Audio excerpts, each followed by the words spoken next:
श्री अटल बिहारी वाजपेयी। सभापति जी, हम एक राष्ट्रीय संकट की छाया में एकत्र हुए हैं। पाकिस्तान ने हमारे ऊपर युद्ध थोप दिया है। बांग्लादेश में मुक्ति वाहिनी की निरंतर सफलता से दुनिया का ध्यान हटाने के लिए और इस भूखंड में अंतर्राष्ट्रीय दबाव को आमंत्रित करने के लिए पाकिस्तान ने हमारी सुरक्षा, अखंडता और हमारी स्वाधीनता को चुनौती दी है।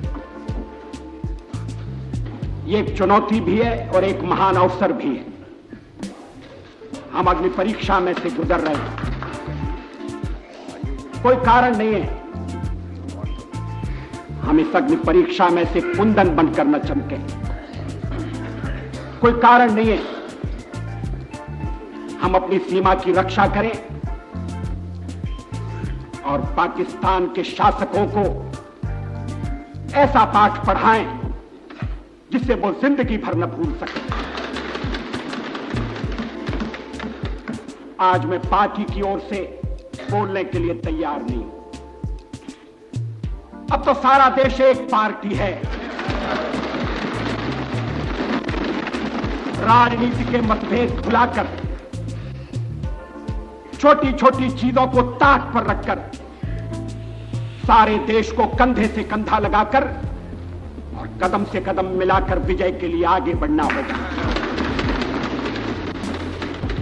यह संघर्ष जितने बलिदान की मांग करेगा वो बलिदान दिए जाएंगे। जितने अनुशासन का तकाजा होगा यह देश उतने अनुशासन का परिचय देगा। कोई कारण नहीं है कि हम इस संकट की घड़ी में उस राष्ट्रीय संकल्प का परिचय दें जो राष्ट्रीय संकल्प ऐसे अवसरों पर आवश्यक हुआ करता है। अध्यक्ष जी, आप मुझे क्षमा करें, कोई ये न कहे कि मैं भावनाओं को उभारना चाहता हूं। युद्ध है, अगर सीमा पर आक्रमण है तो देश की जनता को युद्ध के प्रयत्नों में जोड़ना होगा। हम उन्माद पैदा न करें मगर लोगों की देशभक्ति को जगाकर हर एक में यह भाव भरना होगा कि जो काम आप कर रहे हैं उसको ठीक तरह से करिए। मोर्चे पर खड़े रहिए। जवान सीमा के मोर्चे की चिंता करेंगे और हम घरेलू मोर्चे को संभालेंगे। किसी तरह का उपद्रव नहीं होने देंगे, किसी तरह की सांप्रदायिक अशांति पैदा नहीं होने देंगे। सभापति जी, माताएं जिस दिन के लिए बच्चों को जन्म देती हैं आज वो दिन आया है। बहनें जिस दिन के लिए भाइयों के हाथ में राखी बांधती हैं आज वो दिन आया है। और अगर पाकिस्तान समझता है धोखे से हमला करके वो हमें गफलत में पकड़ सकता है तो ये पाकिस्तान की भूल है। दुनिया ने देख लिया हमलावर कौन है और अब हमलावर को हमारे जवान मुंह तोड़ उत्तर दे रहे हैं। हम आशा करते हैं कि इतिहास को बदलने की इस घड़ी का दायित्व जिनके हाथों में और प्रधानमंत्री इस संकट की घड़ी में देश को नेतृत्व देने के लिए सामने आ रही हैं। हम चाहते हैं ये देश विजयी हो और प्रधानमंत्री के नेतृत्व में हम एक नए इतिहास का निर्माण करने में मैं चाहता हूं अध्यक्ष जी,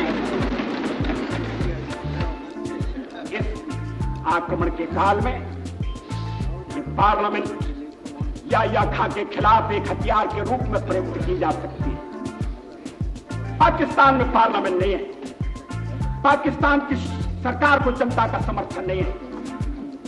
यहां जनता के प्रतिनिधि बैठे हैं और दुनिया देख रही है, आगे भी देखेगी कि इस देश में संकट की घड़ी में एक होकर और प्रत्युत्तर देने का सामर्थ्य है। मैं ये भी चाहूंगा कि युद्ध के प्रयत्नों में सभी को सहभागी बनाने के लिए योजनाएं तैयार की जाए, अलग अलग काम दिए जाए और देश में ऐसा वातावरण उत्पन्न किया जाए कि हम इस युद्ध में विजयी होकर निकले। संकट की घोषणा की गई है, इसका इसका मैं समर्थन करूं ये तो कहने की आवश्यकता ही नहीं है। मैं अपने मित्र श्री गोपालन से सहमत नहीं हूं कि इस समय जरूरत नहीं थी। पाकिस्तान ने युद्ध का ऐलान कर दिया है, पाकिस्तान ने अचानक हमला किया है और हम किसी तरह से ढुलमुल यकीनी दिखाए इसका सवाल ही पैदा नहीं होता। संकट की स्थिति की घोषणा की है, यह सदन उसका पूरा समर्थन करेगा और भविष्य में भी देश के जो कदम उठाए जाएंगे देश की सुरक्षा के लिए और आक्रमण का मुंह तोड़ उत्तर देने के लिए, उनमें यह सदन पूरा समर्थन देगा और सारा देश एक व्यक्ति के नाते इस चुनौती का उत्तर देने में कामयाब होगा। धन्यवाद।